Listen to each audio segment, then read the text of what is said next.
আসসালামু আলাইকুম, সবাইকে স্বাগতম স্বপ্নের সিঁড়িতে। আজ আপনাদের সঙ্গে শেয়ার করব অসম্ভব মজাদার একটি রেসিপি, পেয়ারা মাখা। তো চলুন দেখে নেই।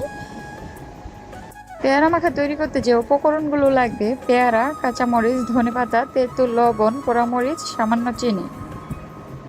প্রথমে আমি পেয়ারাগুলোকে ধুয়ে ছোট ছোট টুকরো করে কেটে নেব।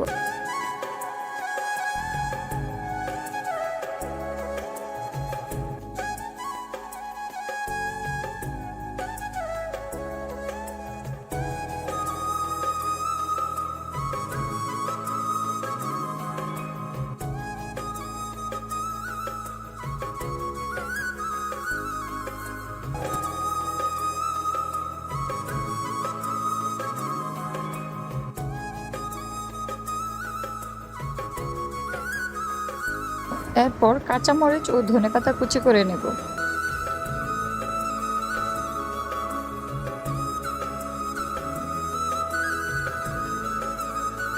এবার আমরা তেঁতুলের একটি মিশ্রণ তৈরি করব। তেঁতুলের মিশ্রণটি তৈরি করতে লাগবে চিনি, পোড়ামরিচ, পরিমাণ মতো লবণ এবং অল্প একটু পানি।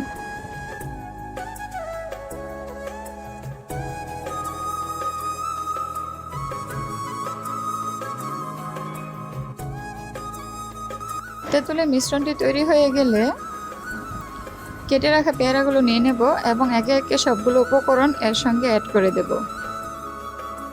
কাঁচামরিচ কুচি, ধনিয়া পাতা কুচিতে লবণ মেখে এর ওপরে তেঁতুলের মিশ্রণটি দিয়ে দেব।